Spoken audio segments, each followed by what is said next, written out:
দেখো এই মুহূর্তে আমরা রয়েছি সোদপুর ট্রাফিক মোড়ে অভয়া মঞ্চের তরফ থেকে ন্যায় বিচারের অগ্নিগর্জন এবং সেই প্রতিবাদ সভা ফের তিলোত্তমার বিচারের দাবিতে আবার আন্দোলন। আমরা এই মুহূর্তে রয়েছি সেই সভাস্থলে।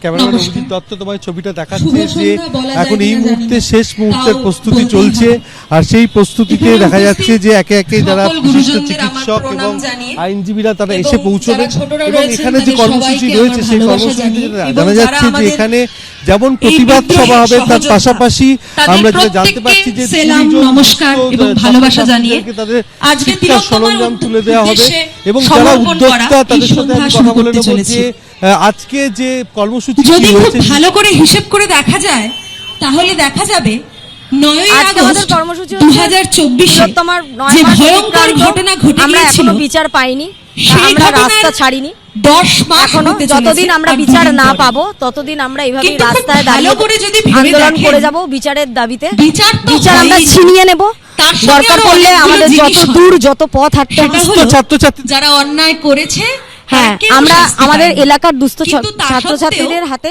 বই খাতা আজকে তিলোত্তমার নামে এবং উদ্দেশ্য তাদের করে সহযোগিতা- কারণ আমরা নতুন করে কোনো অভয়া হতে দেব না। জানি না আপনারা সবাই রাজ্য সরকারের যে আমার সাথে সহমত হবেন কিনা। বর্তমান যে পরিস্থিতি, হয়তো তারা হওয়ারই যেভাবে, কথা। কারণ আমরা আপনি হয়তো জানেন গতকাল আমরা বৃহত্তর সবাই বিধাননগরের একটা সহমানসিকতার এই জন্য ধরনের আজ অনুষ্ঠান এখানে আয়োজন করেছিলাম সবাই এবং আছে।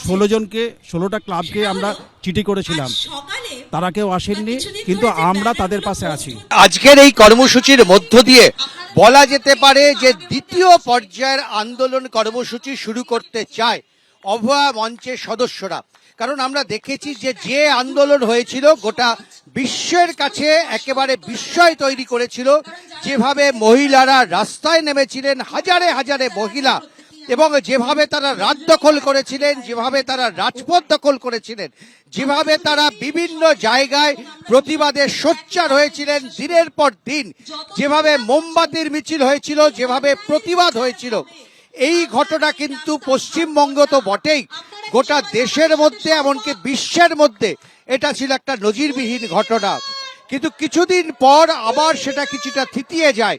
নানা কারণে সেই ঘটনা, সেই আন্দোলনটা কিছুটা থিতিয়ে গেলেও এখনো কিন্তু তারা সিদ্ধান্ত নিয়েছেন অভয়া মঞ্চ যে তারা কিন্তু এই আন্দোলন চালিয়ে যাবেন। এবং দেখতে পাচ্ছ যারা এখানে রয়েছেন তারা প্রত্যেকেই অভয়া মঞ্চের যারা নেতৃত্ব, যারা সংগঠক তারা রয়েছেন এবং সোদপুরের মানুষরা রয়েছেন, এবং তারা মিলে ঠিক করেছেন যে অভয়া মঞ্চ তৈরি হয়েছে সেই অভয়া মঞ্চ আগামী দিনেও আরো জোরদার লড়াই লড়বে। গতকাল আমরা পরিবারের সদস্যদের সঙ্গে কথা বলেছিলাম।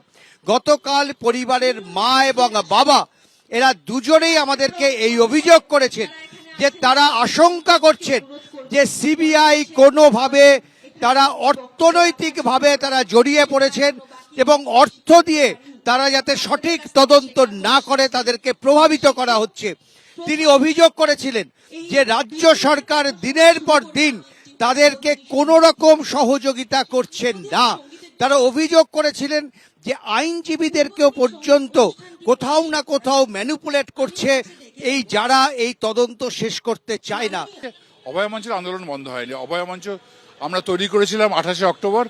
28শে অক্টোবর থেকে আমরা রাস্তায় আছি। হ্যাঁ, এবারে শুরুর দিনগুলোতে যেভাবে সাধারণ মানুষ নেমেছিলেন আন্দোলনে, এখন সেইটা কমে এসছে। কিন্তু অভয়ার ন্যায় বিচারের দাবিতে অভয়া মঞ্চ তো একটা যৌথ মঞ্চ, যার মধ্যে অনেকগুলি সংগঠন আছে, প্রায় শতাধিক সংগঠন আছে। সেই সংগঠনগুলো কিন্তু তাদের নিজেদের যে জায়গা সেখানে তারা আন্দোলন চালিয়ে নিয়ে যাচ্ছে।